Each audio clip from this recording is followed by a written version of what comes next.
一番嘛。没有被杀死的，可能就再抓回去当奴隶；被杀死的，好可怜。所以对他们来讲，红海是死路，所以他们开始埋怨了。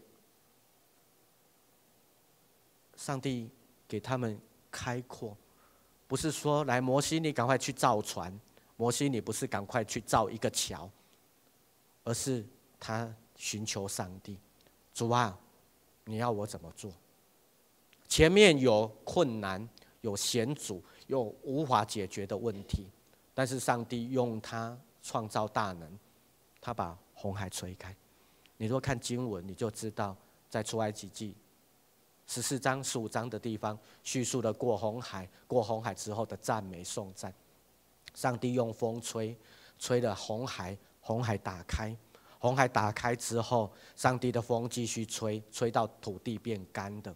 所以以色列人是走干的土地，走干的土地是因为上帝知道他们的软弱，他们住在埃及已经住在那个就是那个矿，就是硬的土地，埃及的硬的土地，住埃及的硬的土地已经430年，所以他们已经太习惯了这样子的生活环境。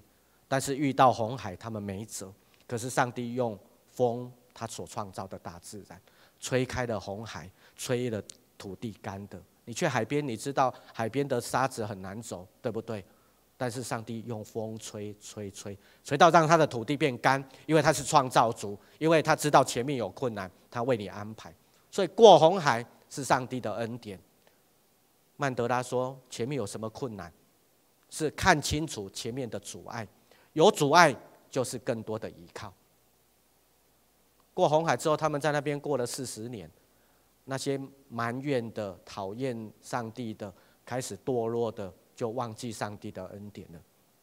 所以他们在旷野40年，因为他们离经叛道。所以40年之后换约书亚，约书亚带领以色列百姓，前面有一条河，河多宽？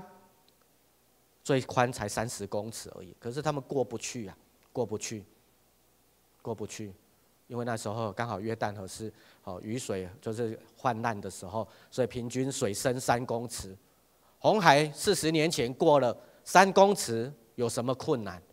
可是对他们来讲也是恐惧，因为住在旷野的人没有游泳的本领，所以即便30公尺你也游不过去。3公尺深的水，你走下去你也会被淹死。可是当上帝感动约书亚，扛着约柜的祭司，当约柜的祭司脚要踏到水面的时候，水就降了，而且就在降了之后，土地也干了。所以那些抬着约柜的这些同工，他们就站在约旦河的河中间，所有的以色列百姓就一个走干的土地。原本我们去过溪流都知道，溪流下面是怎样，即便没有水也都是怎样，烂泥巴。烂泥巴跟红海的海沙一样，都是困难于行，而且甚至是怎样，会有青苔，会滑，会跌倒。可是上帝让土地变干。40年前的红海的经验，40年后约旦河的经验，在约书亚记第3章、第4章里面有这样的提醒说，他们就走干的土地过去。老一辈的他们经验到上帝的同在，年轻一辈的也经验到上帝的同在。上帝跟摩西同在，上帝也跟约书亚同在。我们教会的年长者，你若是属灵的摩西，我们的年轻人，你就是约书亚，一棒一棒要承接，都一样要走在干的土地上。所以这是上帝的话语，是上帝的应许。所以投靠耶和华，强势依赖人，不是依靠摩西你有多厉害，约书亚你有多厉害，而是他们所信靠的上帝帮助他们能够走过红海，能够跨过约旦河，都走在干的土地上。兄弟姐妹，牧师用这个跟大家分享，我们看清楚前面有什么障碍。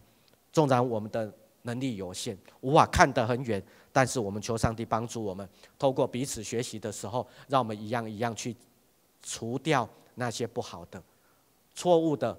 上帝，你真的能吗？你怀疑的时候，上帝就不会在你的生命里面动工，因为你已经戴上了一个肮脏的眼镜。你的眼睛是朦胧的，是模糊的，你不会看清楚。当摩西确信的时候，他才能够高举那个拐那张他的那个杖，往红海一指，红海一举，不是那个举动，而是上帝的恩典来吹红海，是上帝的能力来使红海，不是靠摩西。所以投靠耶和华，强势依赖人，胜过依赖人。所以圣经里面信仰的前辈是如此经验。我信仰的改革中的这些前辈也是如此。今天的长老会的弟兄姊妹，我们是否也如此呢？所以消除个人跟群体、个体跟群体当中的这些不够完美的部分，良善不全的部分，都是我们要努力的。只是把它变成是神圣跟世俗，好像邪恶、不好的念头、不好的行为，这些错误的，因为都是良善不全。我们努力不够，这个昨天我有大概分享，这个是托马斯·阿奎那他在分享的。因为邪恶不好存在，不好会存在，是我们努力不够。所以努力不够的过程当中，我们这些个人跟群体就要互动啊！我没搞啊，你还搞到3天。我还记得以前当兵的时候，然后我们在部队里面，然后那些阿兵哥他们在跑，那些比较弱的甚至怎样，比较强的就要拿那个 S 腰带。2个人拉着，然后用腰带把那个弱的推着他，拉着他跑。2个人扶持一个弱的，用 S 腰带，然后把那个弱的拉着跑。这样子再训练久了之后，他就会越跑越有能力，因为他有耐力。这次跑3000跑不过，有人拉你，下次再跑4000公尺、5000公尺，所以就这样子训练。所以透过有人陪伴训练，所以从个体的软弱，我们消除那个软弱，就是靠着群体的动力。所以当我们的教会，我一个人在搅动，不够力气，你来帮我，他也来帮，我们大家一起来搅动的时候，我们就会产生福音的漩涡，产生教会的动力。所以当牧师说我们一起来搅动，你说好，他也说好，就一起来搅动。这就是从个体到群体互动产生那个消除邪恶不好的地方、不够的地方，因着有你的参与，多一份力，而且能够帮助我们。所以当我们看到这些个人的因素的时候，这就是我们刚刚所读的圣经。那些罗马人，他们硬心，他们的心很硬，因为大家都在想，我能够抓到什么，我能够得到什么，我能够在罗马这个城。我虽然是基督徒，可是我还是被社会给影响。我要抓取，我要得着。但是保罗他知道，他要放手。他过去有知识他有能力但是他遇见耶稣基督之后，他放手，因为耶稣基督也放手。耶稣把权柄放开，他把爱放开，怜悯，所以耶稣的手伸出来，被钉在十字架上。那个钉痕的手是放弃权力的手，是把天父的爱的手分享给别人。所以保罗也放开他这些，他也提醒罗马教会的弟兄姊妹，在那个罗马帝国的首都，大家都想尽办法要努力进去。就像这个才刚结束的中国的19大，对不对？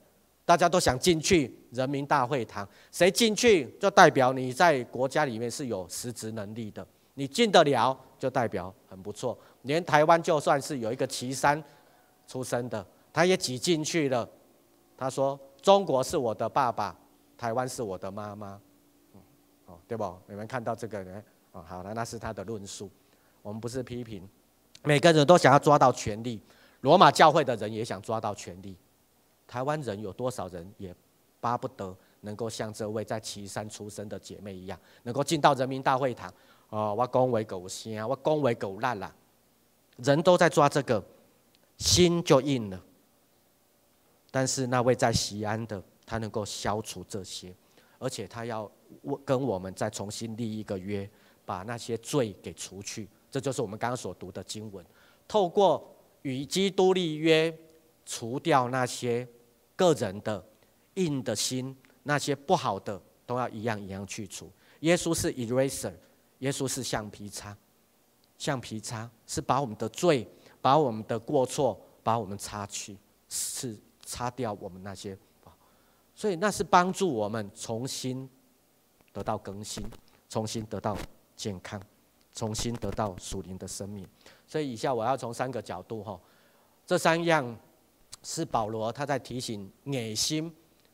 今天的人因为个人主义，因为理性主义，因为实用主义，我们常常用这些角度来在看。什么是个人主义？个人主义是一种道德的、政治的和社会的哲学，本来是强调个人的利益。个人的利益应是决定行为的最主要因素，强调个人的自由和个人的权利的重要性。意味着是本来这个是好的，上帝创造的你不是被高压统治的，独裁政权里面没有个人自由，也没有个人的权利。但是发现上帝创造的弟兄，上帝创造的姐妹，你都有你独特的部分，所以没有人能够限制别人说你不可以这样，你不可以那样子，不可以跟人打叉，因为上帝的创造都是美好的。所以因为每个人都有上帝的形象，所以我们不能给别人打叉。这个人不好，这个人不好。我曾经主持过一个牧师的选举，然后那个教会是出名的，很会很台语讲歹剃头啦，人家就跟我说，阮牧师你去主持你要知道他们可能会给你出难题就真的我主持的时候有一个人就在那举手说，牧师我可以问问题吗？然后那个口气就很不怀好意，讲不要紧你问啊，然后讲会当甲牧师拍车啊无？听得懂可以跟牧师打叉叉嘛？可以跟这个阮牧师阮介民打叉叉嘛？他就这么问就说他们教会要选举，要跟牧师打叉叉，可不可以？大家就在那边看着我说，哇，好尴尬我就笑一笑说，某咪兄弟，我唔知你叫啥名，不过我跟你讲你举你手迄支笔，你先带你的手打叉叉。你若家己感觉你予人打叉叉，你就好的，你较甲牧师打叉叉。上帝给我这个智慧，我说你先拿笔在你的手上画一个叉叉。你如果觉得你自己被画一个叉叉，你很满意的时候，你再跟牧师画一个叉叉了。上帝创造的都是美好的，只是美好的形态不一样，只是你喜欢或不喜欢而已。还好那次的选举没有一张打叉叉，顶多就只有空白而已。可能我恐吓成功对，打叉叉，我们没有资格评论人，我们没有资格去说这个人很糟，这个人很差，因为自我主义作祟，所以我们会以我自我的角度，你这样不对，你那样子不好，然后这个行为太糟糕了，这个我不喜欢，叉叉叉叉叉叉叉叉。个人主义原本是好的，是强调每位弟兄、每位姐妹都有上帝美好的形象，所以我们不能限制别人。所以个人的自由跟个人的权利很重要，因为它是一个独立的个体。原本这是美好的，可是强调过度的时候，就变成怎样？我很重要，你不重要；我很重要，他站到旁边去，变成是骄傲。所以自我主义原本是从信仰来提醒我们每个人都有上帝的形象，我们都应该予以尊重。可是有的人会认为，我有权利，我有钱，你要听我的，所以我的自我比你的自我更高，你的自我就不算什么了。这是错误的。所以民主的自由跟平等，你一票我一票，就是在这样子的原则之下。你有上帝给你的知识恩典、判断能力，所以我得尊重你的知识能力跟判断。所以我们就用这样子的方式，每个人追求那个良善的，而不是追求邪恶的。所以长老教会在整个欧洲的文艺复兴的过程当中，知识启蒙的过程当中，我们长老教会是很重要的，因为我们唤起了每个人有不同的领域。你很会写书法，你就往这方面去发展；你很会弹钢琴、作诗、作曲，你就往这方面发展。所以，因为启蒙运动之后，开始每个人就开始产生他不同的功能。所以这个是我们了解，原本个人主义是好的，可是强调过度之后，就变成是唯我独尊，你不算什么，这就是错误。所以在教会里面，我们也都一样，每个人都有上帝的形象，不能说哦，我是对一组的，我是对一个头，你拢爱听我的，哦，不是安尼，大家人拢是上帝恩典的一个部分。所以面对自我主义、个人主义的时候，我们会看到个人主义跟基督信仰。个人主义是以自我为中心的，可是信仰是以基督为中心，所以从自我中心转向基督为中心，是在世俗的里面，个体我怎样活下去，我怎样打拼，我怎样让我自己过得好，但是是进入三一神，圣父、圣子、圣灵，没有说谁比较大，因为都在上帝里面，所以我们的三一神。不会说耶稣是耶稣，上帝是上帝，圣灵是圣灵，他是三位一体的神。所以从世俗的眼光进入神圣的上帝的恩典，这就是从自我的主义进入上帝基督里面，上帝里面。这也是从我们所处的个人的社会，从变成是一个群体的社会，我们进入上帝的国度。你不会说上帝的国度是我一个人的，上帝的国度是我们集体的。所以个人主义是放在教会里面被尊重的，而不是站起来说我比较重要，你们都不重要，这就不是了。所以这是第一个，我们个人主义面对信仰的时候。第二个，我们都是属于上帝的，因为上帝的创造，你我都是属于上帝的，我们的生跟死都是全然在上帝里面，全然是为了神，为了神，他的智慧跟旨意决定与管理的我们，全人也就是你，从小到大都将神成为我们唯一目标，唯一目标。昨天我分享我的成长的经验哈，在我成长经验里面，我小时候我听我的爸爸说，他小时候他的厝里的灯缸哈然后就驾着马车，然后就带他去逛餐厅那些残远的人看到我爸爸，拢会甲阮这笑牙，爱惊咧。所以我爸爸分享说：“哦，你坐在马车上，人家看到你就要把农夫的帽子脱起来跟你敬礼。”他会觉得他是不可一世的。我阿公生我爸爸一个儿子，我有5个姑姑，我有5个阿公。我爸爸生我一个男生，我有3个姐妹。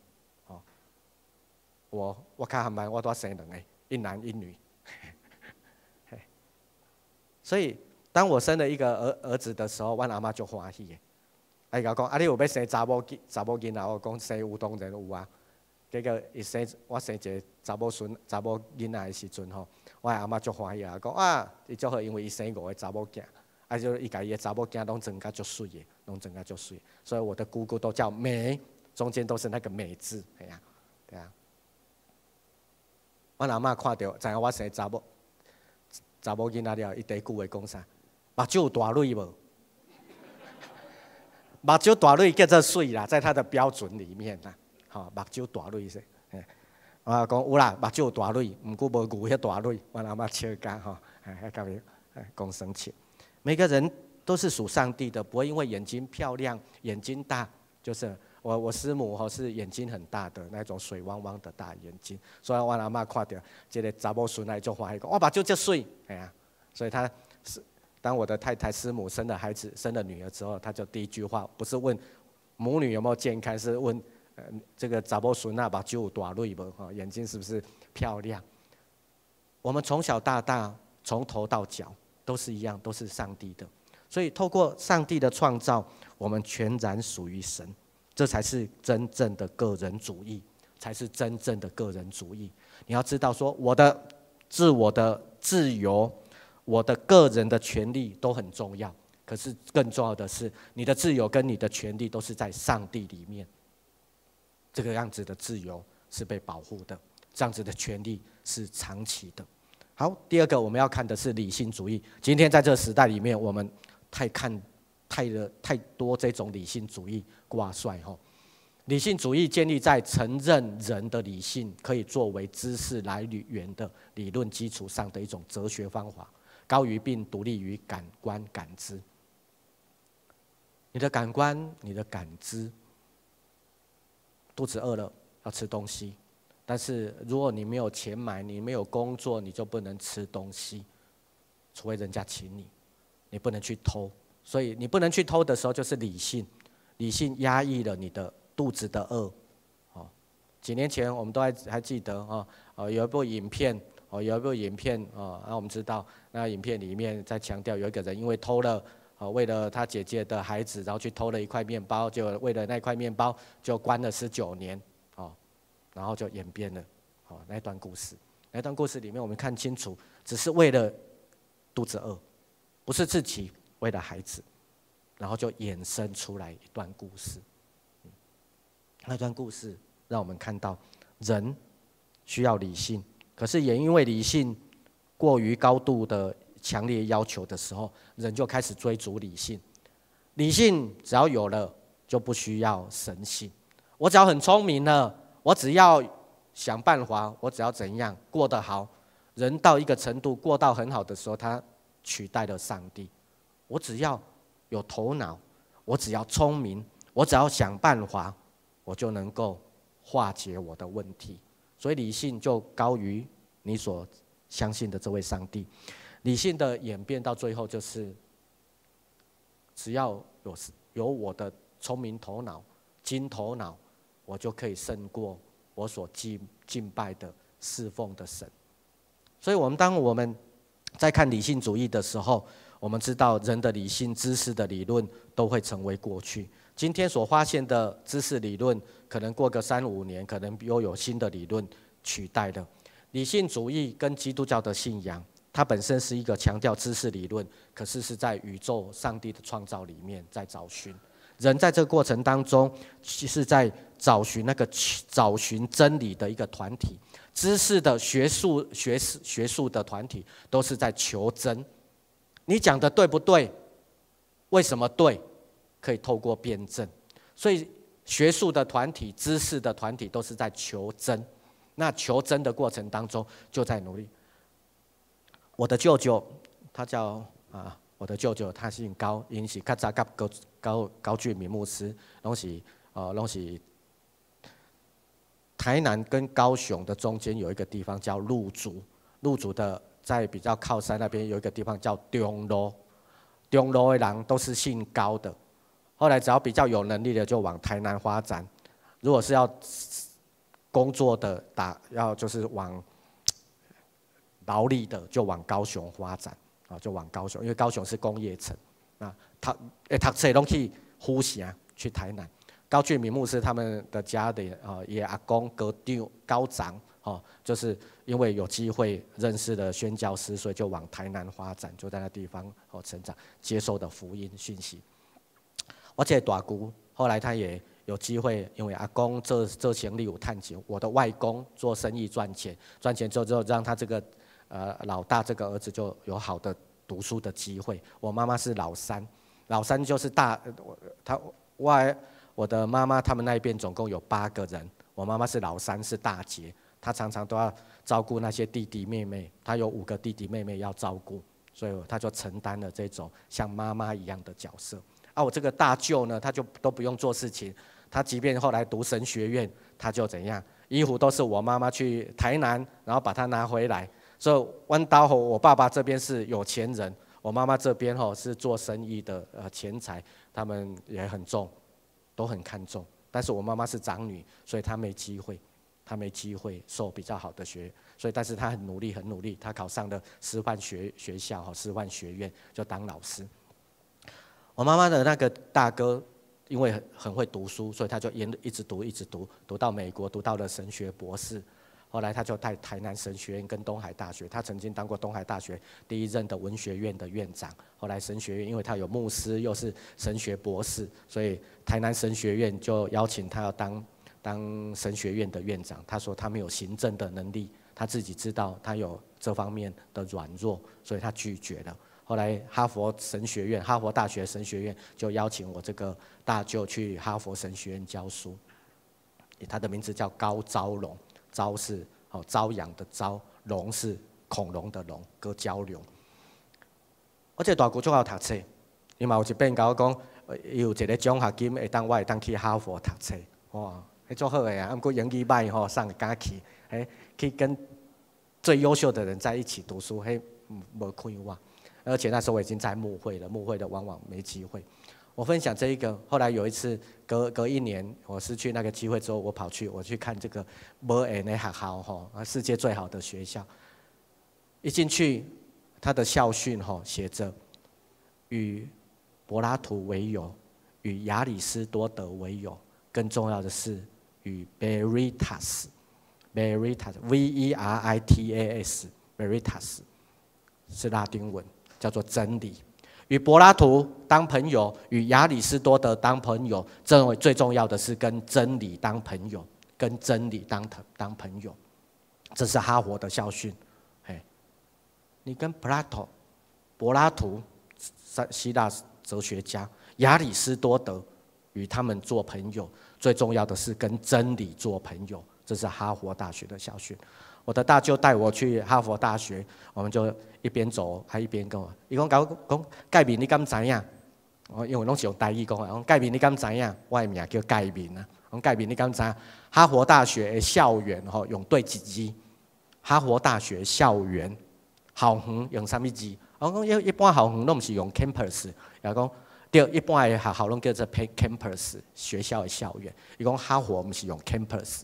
哈佛的校园用 YARD yard yard 是啥物货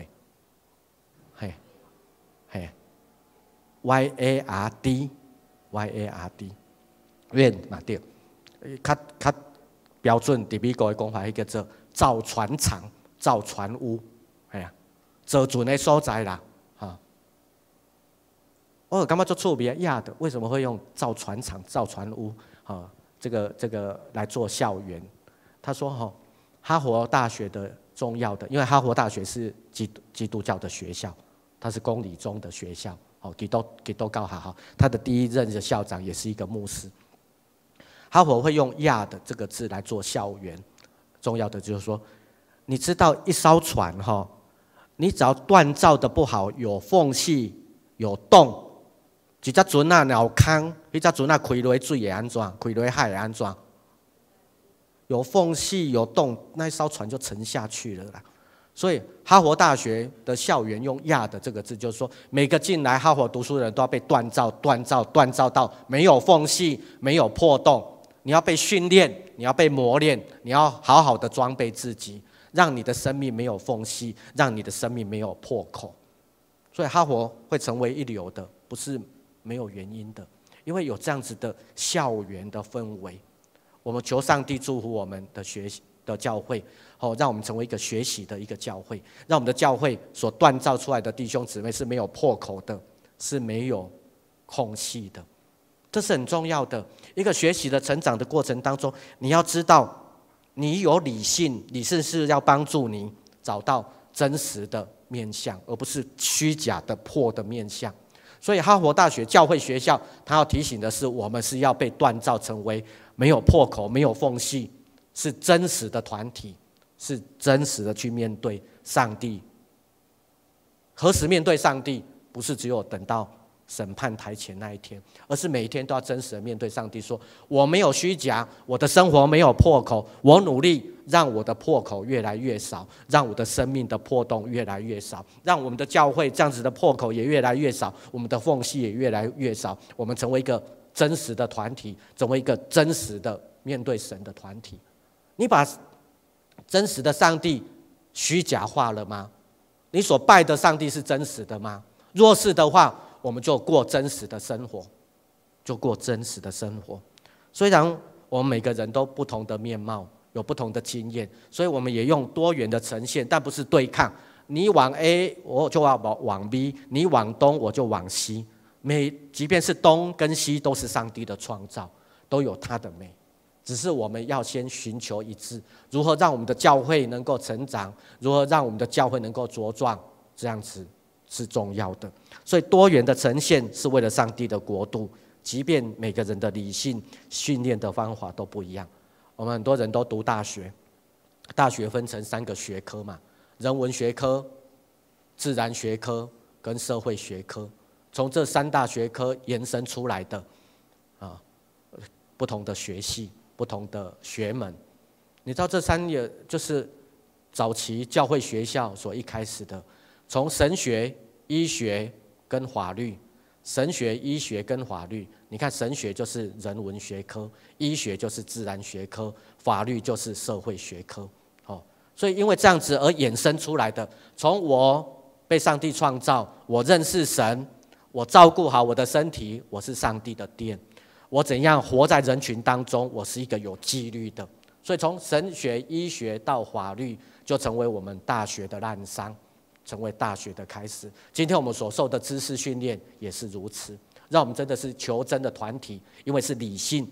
上帝创造是第一天、第二天、第三天，他是有秩序的神，所以我们也是一个有秩序的儿女。所以长老教会很强调 order， 很强调秩序，是这样子。好，那我就分享一个曾经有一次我们说在美国有一个3个教派一起这3个教派一个是五旬节的。另外一个是浸信会的，一个是长老会的。后来在开会的时候，这3个教派的代表就在开会，忽然之间火烧厝啊，看到火，那个五旬节的教派一看到火 ，fire， 就欢喜的，圣灵的火，很开心呐。浸信会看到火来啊 ，water， 因为他们是浸信会，很强调水，竟然爱抢水啊。这个暖庆的时候，张乐会开 order， 秩序不可以乱，这是一个笑话啦，但是也强调不同的宗派。我们长老宗就是很强调秩序，因为加尔文是一个强调法律的人，这跟我们在教会学校里面一个很重要的就是强调理性，理性让我们知道什么事情该如何来做。好，第3个是实用主义。实用主义的产生是因为工业革命、民主运动、科学发展，包括进化论这些因素。所以，因为你开始去思想怎样子让生活能够解决问题，有一个好的行动的工具，所以包括手机，这都是一个。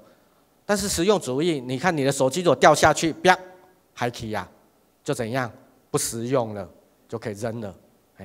你如果是 iPhone 8掉下去的话，没关系，他赶快拿去修理对，实用主义会让我们的生命里面常常在想什么好用，什么不好用。今天的教会也是如此。我们求上帝祝福，当我们一起搅动的时候，有一天大家弟兄姊妹用脚走向士林教会。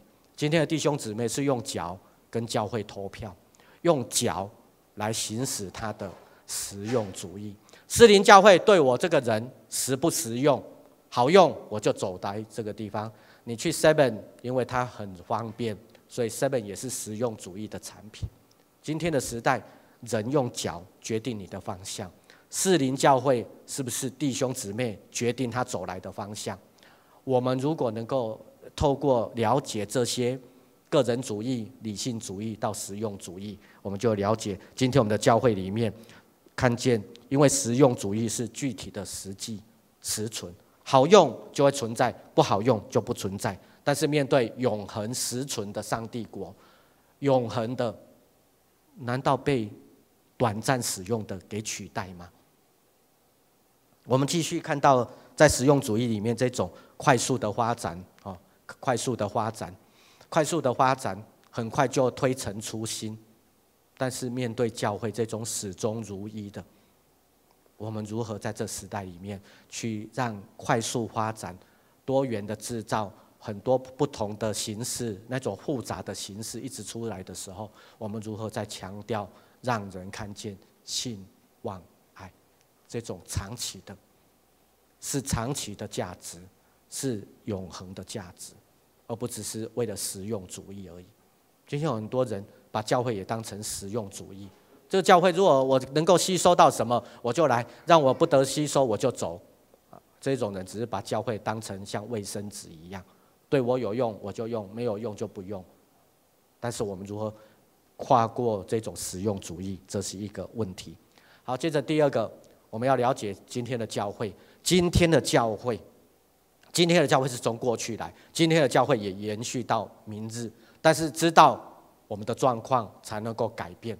我用因为我在过去我在神学院2010年到2012年，总共有3年的时间，研究了台湾那时候已经5年前、6年前的事情了。成长的教会有30间，我们找了30间成长的教会，有长老会，也有别的教派。所以那时候我们跟双联教会做了一个方案，3年的方案，每年都用100万。双联教会支持神学院，那时候我负责开始推想这些，然后去找30间教会，然后我们就去拜访，然后去跟这些教会的主任牧师跟他们的同工讨论他们心声，包括他们心中的那种痛苦。这个牧师在个教会要转变的过程中，开始郁卒的艰苦的代志，门关起来，那牧师讲伊心中的郁卒。就是没有那种叫闭门会议啊，讲就是大家清楚知道这个牧师在这个教会过去的成长，如何带动这个教会，如何让这个教会转型，如何让这个教会成长。那些牧师跟我们分享他的开心、高兴的事情、流泪的事情。所以后来我们做了之后，发现到有这些方向，所以我把它分成7个教会的状况。这教会的状况。简单看过后，待会我们就一一来做解释。有第1个、第2个、第3个、第4个，包括第4个远离实况的敬拜，第5个摆荡与知性跟灵性的讲台，各自表述的教会观，社群主义的新融合。好，首先我就用一些时间来讲我们现在的教会的现况。第一种就是理性主义影响教会诠释圣经，启蒙运动让很多人开始去做思考，以自然理性解释真理。上帝的话语非神的启示，因为那是人手所写的。举例来讲，有一种解释啦，你听听，那可以做判断。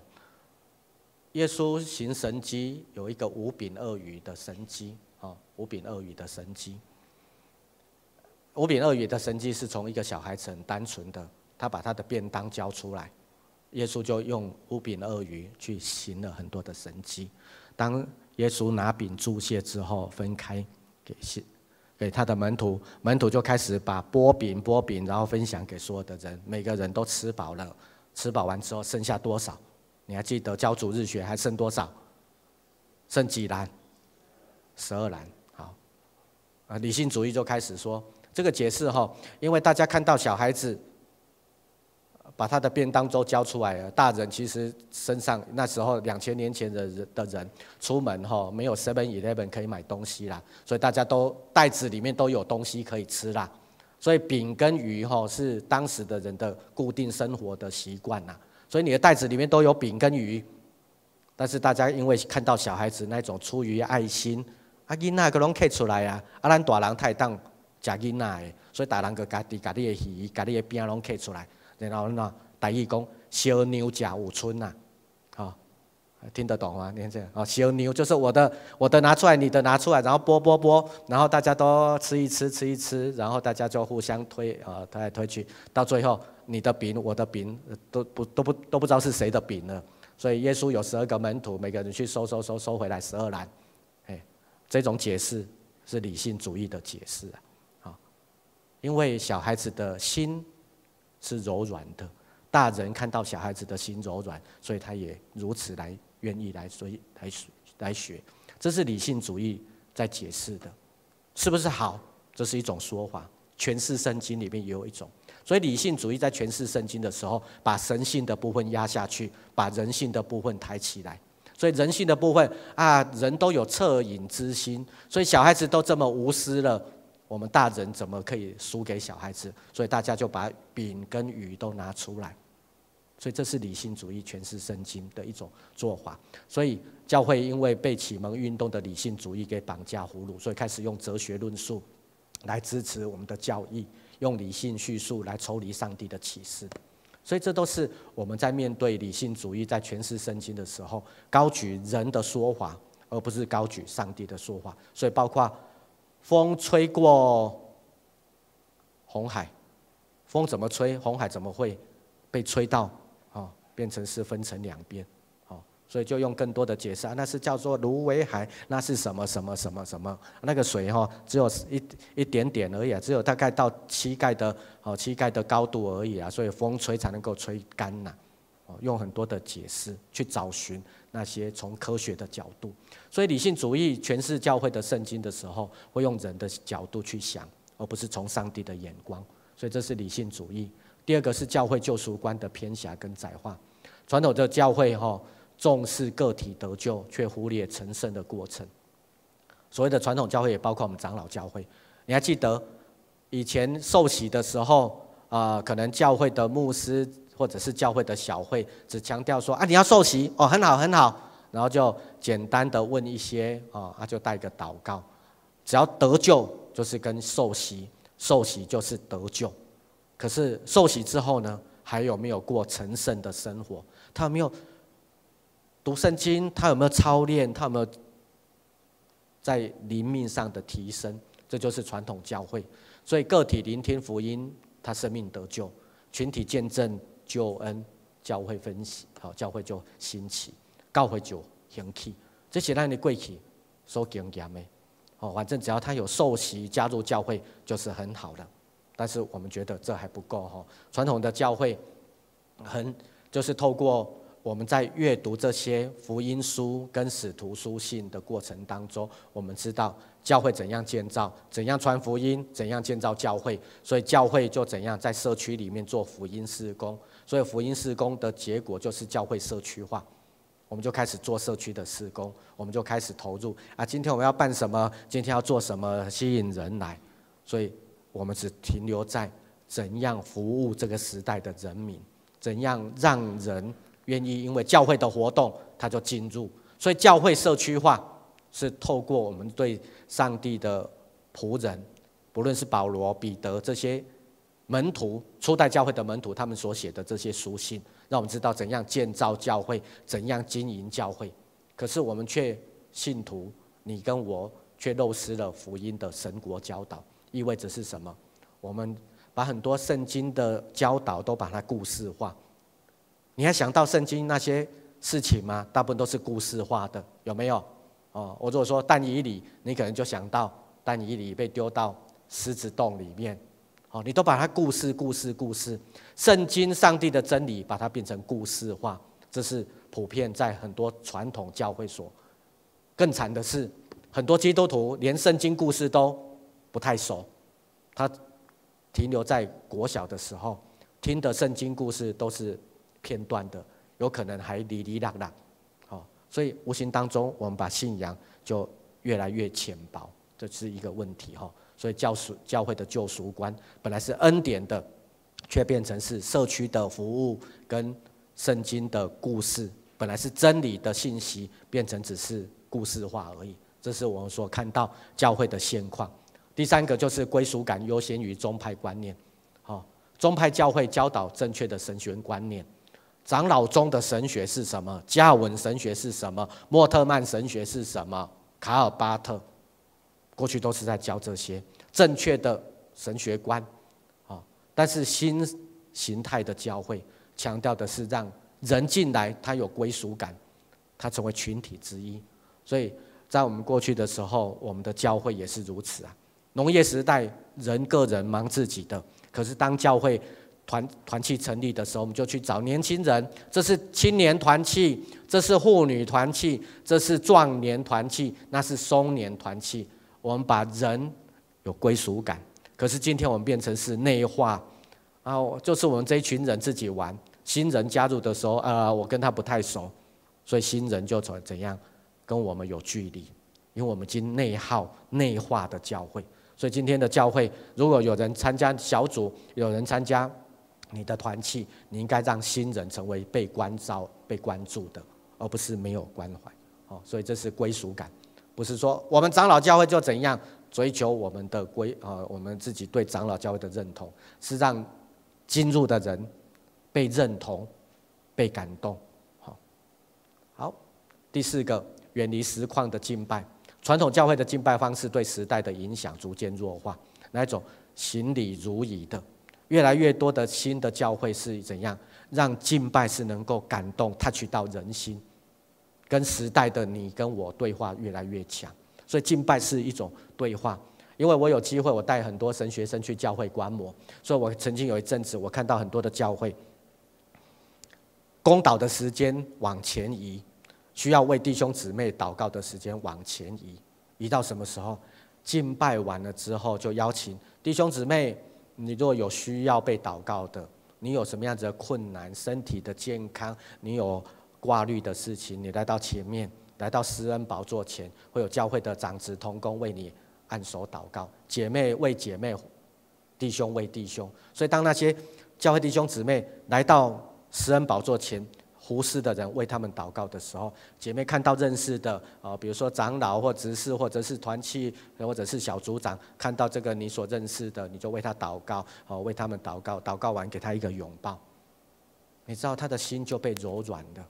后面牧师讲到，他们的生命都打开了，所以很多新形态的教会就改变，而不是牧师讲到完，因为他很不准，所以牧师在讲什么他不会专心听。当他被改变之后，牧师讲的他都做笔记，很多教会就在那转。我刚刚说，因为我们就看到很多教会，他们改变聚会的形态，无形当中弟兄姊妹被满足，牧师的教导他们就听得进去。我都等牧师讲道完之后，我才被祷告，那个就怎样？牧师前面教导的是什么，都忘了。我就有准的呀，牧师在讲啥我听不落，我在等看他讲道祈祷的时间，听有他在那边等。所以很多新形态的教会，他们发现到，在都市压力很大的时候，当他先唱完诗歌，进入祷告，被教会的牧长同工给关怀支持，他觉得我在这里，我被怎样？被拥抱。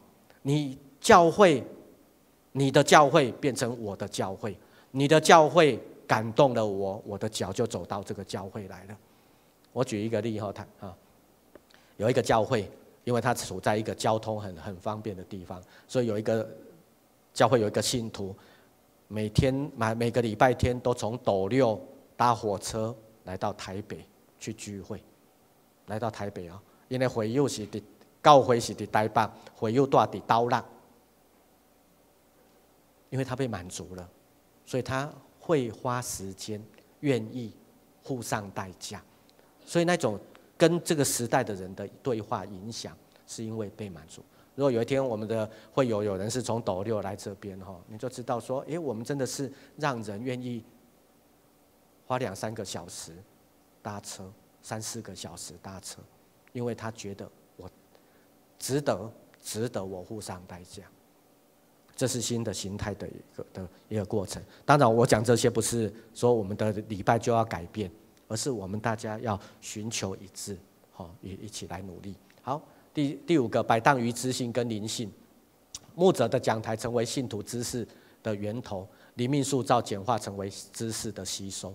很多牧师在讲道的时候会讲这个礼拜我读了些什么书，就分享那个书。其实这是很好的，这很好，是让弟兄姊妹知道牧师有在学习成长，然后也分享他透过信仰去结合这些知识。但是在这过程当中，更重要的是透过灵性来喂养弟兄姊妹。上帝的话语也在知识当中，也在人的知识的体系里面。好，所以到底是知性的讲台还是灵性的讲台？好，第6个，各自表述的教会观。每个人对教会的组织结构都有不同的想法，但是无法完全呈现圣经的观点跟有效运作。有的人说我喜欢这样子，我喜欢那样子。我昨天有分享我以前在台湾神学那几年我只要没有去教会服事，我就只有来2间教会，一间就是士林教会，另外一间就叫做双联教会。所以我平均大概1年都会2-3次出现在这里啦。所以那时候每个人对教会的观点不一样。有一次双联的长老好几个来神学院找我，那时候他们有曾经要邀请我去他们教会去当他们教会的牧师。他们有一次跟我分享说双联教会的组织结构，来遐会长老可能2-3种无相款的意见。长老一个就讲我较期待阮教会是安怎，另外一个讲阮较毋茫安怎，另外一个讲毋对爱安怎。好几个长老就有不同的想法，每个人都期待教会这样子能够有效运作，所以每个人对教会的组织观点不一样，这也是各自表述的教会观。所以传统教会重视形式，过于宣教使命，关心体制。甚至关心到最后就是财产，顾财产。好，这些都是教会到最后一个就是社群主义的新融合。我们教会有一个很棒的地方，士林教会，我们有一个传道叫 Vavani， 对吧？好，其实我跟 Vavani 也是有关系的，真正长老知道啊。那时候我们因为 Vavani 开始在做，也在缅甸宣教，那时候我们就开始在士林教会。后来有几次短宣队，Vavani 有参加，后来觉得跟士林教会的同工相处不错，后来我就把他派来士林教会当神学生，后来他就留下来当我们的传道，有无？所以我也算是幕后的推手啦。不过都没收到卖人钱吼，开玩笑。服事里面我们有社群的新融合，你看我们的教会就接纳一位原住民来到我们的传道，我们一起同工，不论他做得好，或者是还会有缺失，但是我们都知道社群主义的新融合在我们的教会里面有，所以感谢上帝让我们面对这些。所以当我们的教会不断在扩充扩大的时候，我们就要回说过去的信仰前辈加尔文他们如何有理想的教会，我们就要扩大这样子的理想的教会，变成使徒的职分。也因为我们有这样的使徒的职分，我们有血缘的关系跟地缘的关系，我们要来建造我们的教会。所以我们就求上帝帮助我们带领，让我们的服事的部分越来越广泛。好，我简单用一个来讲加尔文的理想，他期待士林教会不只是一个教会，也是一个学校，也是一个图书馆，这种三合一的见证，意味着在这里面我们有老师也有学生，我们是一个学习的地方，我们也像是一个图书馆，让人在这里能够饱读诗书，得到成长。所以教会是一个学校，也是一个图书馆。你我每个人的生命都像一本书一样，可以让人来阅读，可以分享给人。你是书，你也是老师，你也是学生，我们共同组成教会，这是加尔文的理想。所以教会是上帝话语跟圣灵不断调整的地方，克服人性的堕落，你的软弱，甚至是你的怠惰，努力追求成为上帝所喜悦的教会。所以你要殷勤，不可懒惰，这就是加尔文的精神。温困最刚，无嫌劳苦。所以这是一个学习者，也是一个侍奉者的精神，是一个学习者，也是一个侍奉者的精神。所以当我们在不断的学习侍奉的过程中，就像耶稣的门徒使徒，他们学习，他们也侍奉，他们学也跟着做。所以这样子的学习服事的过程当中，就成为我们的一种信仰告白。苏格兰的信仰告白说，遵照上帝的话，正直的施行教会的训诫，使恶行减少而美德加增。恶行减少，美德加增，这就是说人安怎努力把自己转安，把自己，我愿意加入牧师的服事团队，加入教会的服事团队，我们就遵行教会的训诫，教会要做的工，我们就一起努力，让恶的部分用啊为减讲，较认真做代志，较多，所以恶行减少，美德加增，美德增加。所以这就是苏格兰长老教会他的 confession， 他的信仰告白。我要让我的生命不好的越来越少，好的越来越多。好，所以这是扩大使徒的职分。好，血缘跟地缘关系，因为你有这样的职分，你就要开始跟你的血亲、跟你的地缘、你的亲朋好友要有关系。我用一些数据，这个不知道有没有看得很清楚。好，我们先看，这个，好，先看这一个地方佛教有皈依，佛教没有皈依。这个是2012年台闽地区民众宗教信仰分布，你可能看过这个资料，也许没有。在台湾的宗教里面有28%的人是佛教徒，有皈依的。就是像是慈济，你看到那个穿蓝色衣服的那个就叫做有皈依的。他如果慈济也去，然后法鼓山也去，那个叫做没有皈依的。好，再来是道教，道教有15.6%，民间宗教有13.0%，一贯道有2.5%，天主教0.7%，基督教4.9%，没有宗教信仰的32%，将近有1/3，其他的未回答的都信的1.9。好，我用这个跟大家分享，在我们的文化环境里面，就是有这样28%的人是佛教徒，14%的是道教的，还有一些一贯道的。基督徒包含天主教徒，大概在6%左右哈。你看，我们看，是的。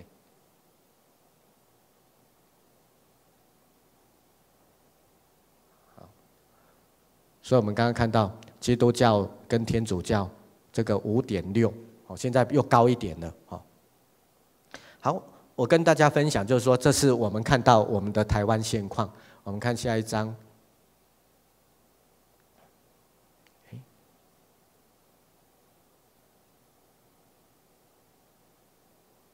我好像按错了。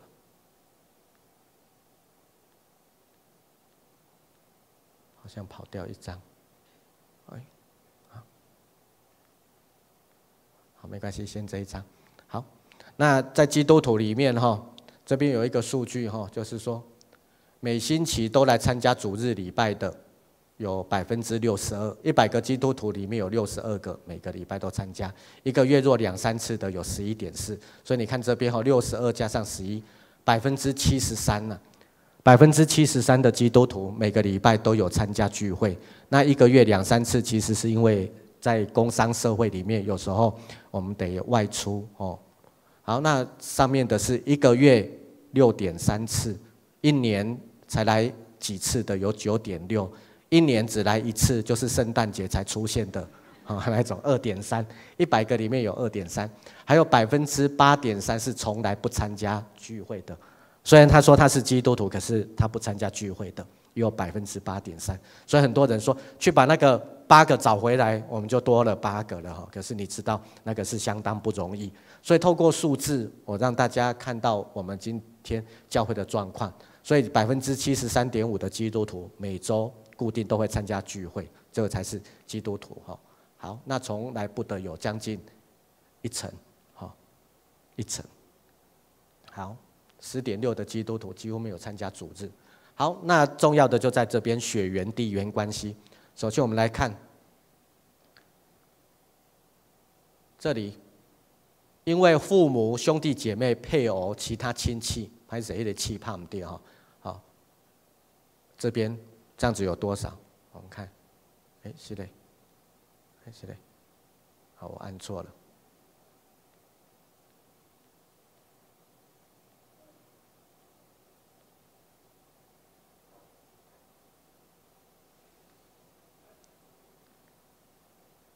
好，这边52.6%是透过家人，就是血缘关系，所以你要去想你的亲戚有多少人还没有信主。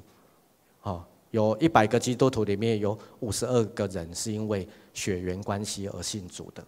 好，那再来，是的，我都按错了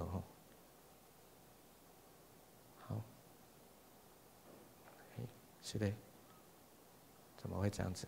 好，那继续看好了。好，这边同事、同学、邻居跟学校老师，这个有将近20%。19.5%，特别的是，你看到传道人或牧师带领信主的只有5.8%，自己接触的有22%。很多人会看到这个，会觉得说为什么牧师带领信主的只有100个里面才5.8个人？不是牧师不会传福音，而是牧师单单面对教会的弟兄姊妹，没人教会代志就已经没时间去面对那些非基督徒朋友了。所以真的，我才发现以前在牧会的时候，最常接触的非基督徒朋友就是 7-Eleven 的店员呐，要去买东西，然后就会遇到他，就会跟他闲聊几句对啊，要不然非基督徒的朋友太少了真的，这是我自己当牧师的经验。好，所以我用这个跟大家分享，所以血缘跟地缘的关系。好，那在我们的教会里面，你看到这是一个很有意思的你看到单一语言的教会有42.3%，如果教会是有2种语言的，有48%，这是几年前；3种语言的有8.495%，所以意味着越多教会，越来越多不同的语言。像双年教会后来超过1000个人，就是他们有加入英文礼拜之后，他们原本台语礼拜就大概400-500个，后来多了华语礼拜之后，多了将近400个。华语礼拜2场加起来就将近多了400，再加上英语礼拜之后就多了100多个，所以他们就超过1000人了。所以双年教会超过1000人，就是3种语言的礼拜。好，所以我跟大家分享，好，这就是我们的教会的状况。好，接着再来看最后一张图了哈。好，跑掉，是的，好，这个教会的一个图哈，教会是否增长？哦，你看到这边增长很多的26%，增长一些的51%，所以有将近78、79的教会，7-8成的教会都是成长的。然后没有改变，减少一些，减少很多的，也将近21%、22%。哦，所以这个是2012年的数据，我用这些跟大家分享哈。所以当我们的教会在开始在努力的过程当中，你找了会有同质性的人一起努力。当你在做工的过程当中，你就会开始改变，你就会吸引跟你类型相同的人进入教会。好，那让大家看一下基督徒，这就刚刚在说的，基督徒的参加教会的主日的比例大概70%，那特别长老教会是36.71%，意味着我们长老教会刚好在那个标准线。一个月把1年52周哈，然后基督徒的平均就是52周里面有36周，好，那各宗派参加主日聚会的比例哈。地方教会那种形态的，特别就是地方教会就是指召会哈，召会是最高的哈，73.5%，灵恩派的长老会的是63%哦，长老会是63%，所以我们算是宗派在参加主日礼拜，我们算是排在前面的，很近前的。好，这个是让大家看一下，我们长老教会在这些宗派里面，我们算是很认真在聚会的。好，透过知道聚会的重要，因为聚会是满足弟兄姊妹，所以今天我们的教会的聚会是要成为荣耀上帝，要有责任感，要专心做工。刚刚我们所看的经文最重要的就是说，强调对上帝的荣耀，有责任感，有愿意认真做工。那荣耀上帝是意味着用你的思想、你的言语、你的行为。责任感就是不计个人，你的感觉倾向，感觉好不好？感觉不好哦，不是用你的感觉，而是用责任感。今天我高兴我才负责任，我今天不高兴就不负责任，我想这不是对的。哦，专心做工，成为光和盐，然后成为这个时代的转化。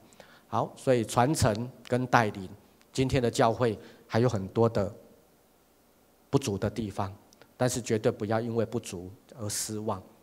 虽然会有失望，但是绝对不要失去盼望。明日的教会是我们要努力的，今天的失望我们没有失去盼望，明天就因着今天的努力，明天会减少失望而增加更多的盼望。我们求上帝祝福，让我们明天的聚会，让进入士林教会的弟兄姊妹在聚会里面得到感动，得到满足，得到盼望。所以这是我的结论，求上帝帮助我们有上帝属天的神圣的在上面的领导，包括我们属地的人，我们被领导的人，我们都在这个互动里面。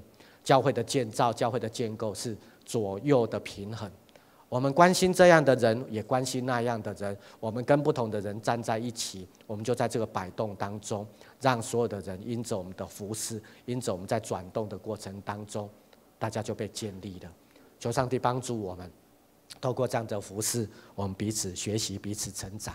所以这是我跟大家分享，因为我们的教会是不断在改革的过程当中，今天的改革是为了让明天更好，今天的努力是为了让明天的教会会因着我努力了，你努力了，我们大家努力了，明天的士林教会会比今天会更加的成长，因为有你有我的参与。我看你们也累了，也跟我一样累了，因为一周工作完之后，我们需要重新领受上帝的话语。我也用这些跟大家分享。我们一起来祷告。主，我们知道知识有限，可是你的爱却是无限。求你帮助我们，让我们在学习的过程当中，领略你在加略山上的爱。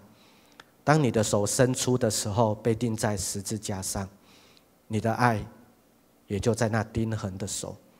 求你祝福我们，学像耶稣基督一样，用我们的生命，用我们的双手投入上帝你要我们所投入的工，借着殷勤侍奉，借着爱与责任，让我们像耶稣基督一样，也像保罗在学习像耶稣基督一样的过程当中，我们也如此的跟随。感谢主，借着宗教改革唤起了我们也要加入这样子的改革。没有完美的教会，只有我们投入不够的时候，我们才会看到教会不完美。求主怜悯，求主格外的开恩，祝福我们士林教会的同工，让我们一同转动这个时代，借着我们参与教会的服事，满有属天的热情，因为我们被耶稣基督的话语给感动，被你的圣灵给形塑，塑造我们成为基督的精兵。祝福我们，让我们透过学习聆听，不只是做笔记，更重要的是把这些上帝你自己的话语请到在我们的生命里面，聆听你的话语，学习依靠你的话语，学习与你同工，好让我们的生命更加的开阔。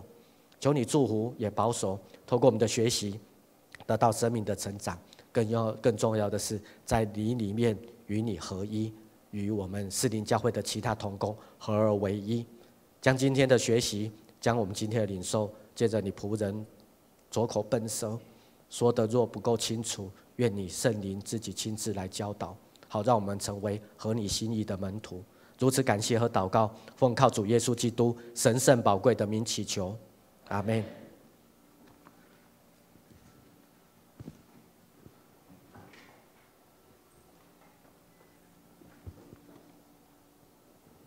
咱感谢上帝，让咱会当今仔日搁一摆来领受伊所予咱的恳求主伊家己的话，甲圣神不断来调整咱，让上帝的话语跟上帝的灵不断的来调整，来改变我们。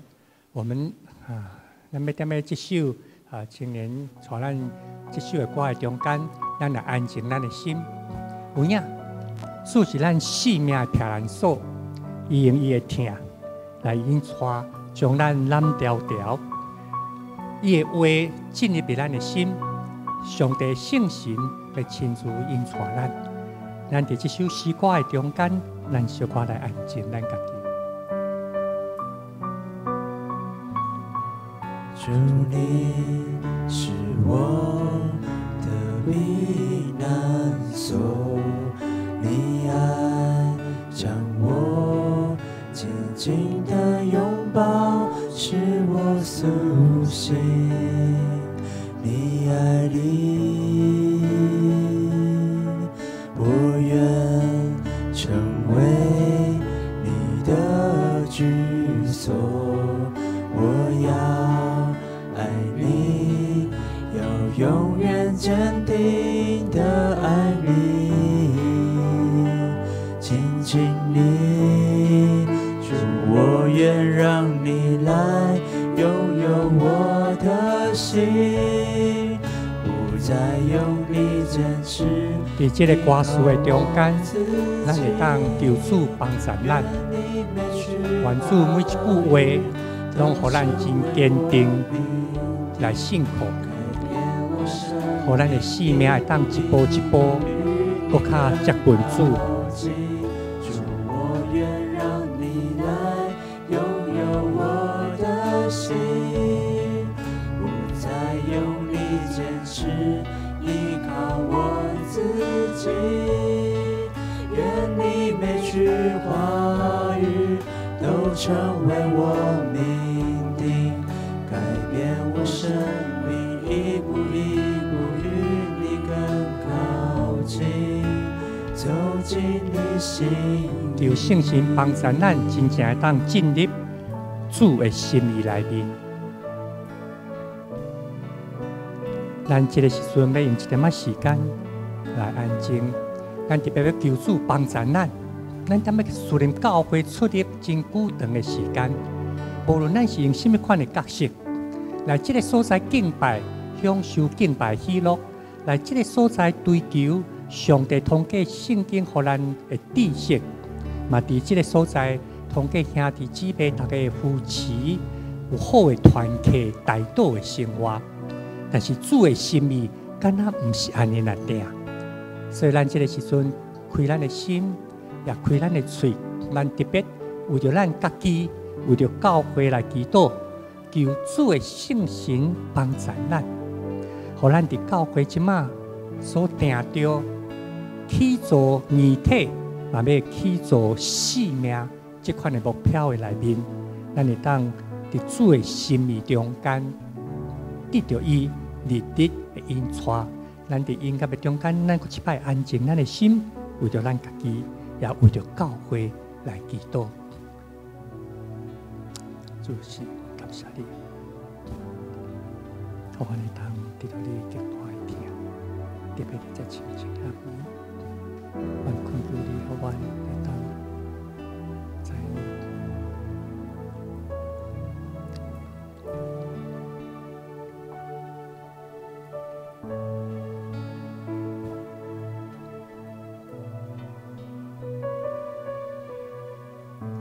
请咱同齐起立，咱同齐起立，咱要伫主的面前，搁一摆来恳求伊。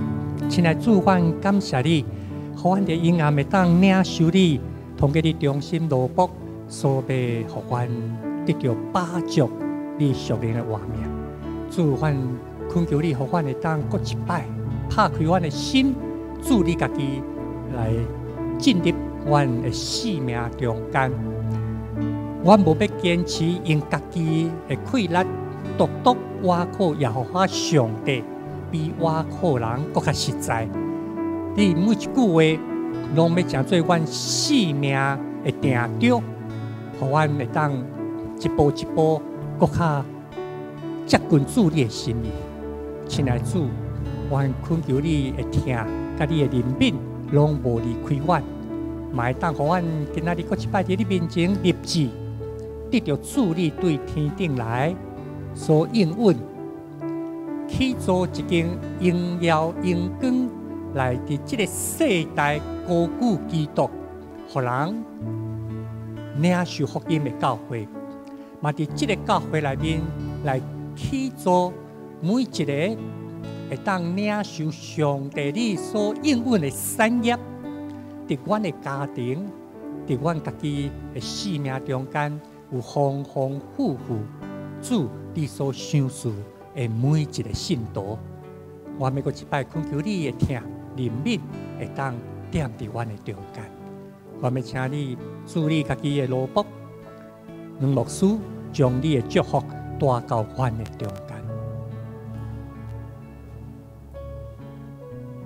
主愿奉你的名三甲组织，是要来起造你阳光的教会。是要带予人的心灵悔改的教会，是要予人伫属灵教会成做成长的所在。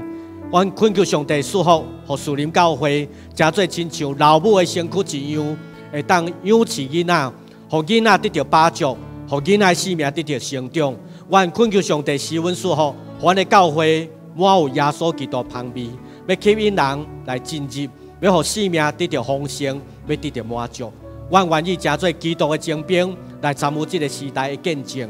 愿天父上帝你的恩典，加天赐予阮，阮的脚行踏伫正确的道路，阮的心思意念是上帝你所欢喜的想法。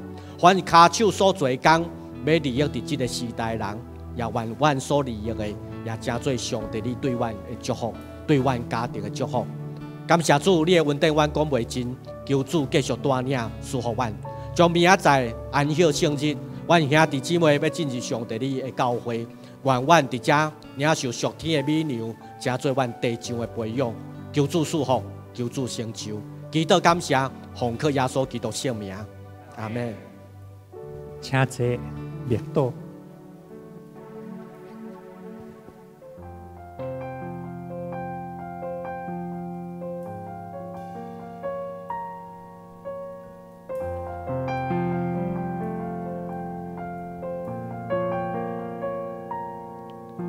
你爱是我苏醒，重新来过，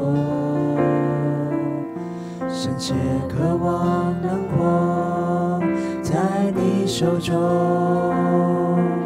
生命跟随你跳动，梦想因你而启动，所有一切交给你，毫无保留，让我为你而活，让我为你而站立，永不放弃，像你爱我，让我为你前进。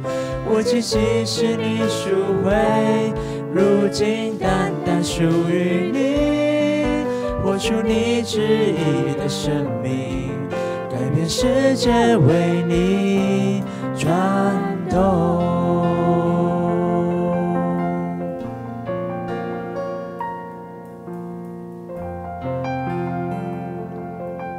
咱感谢主，互咱今仔日有这个聚会。伫咱要结束要离开以前，请你犹原同款，毋是招三个人握手吼。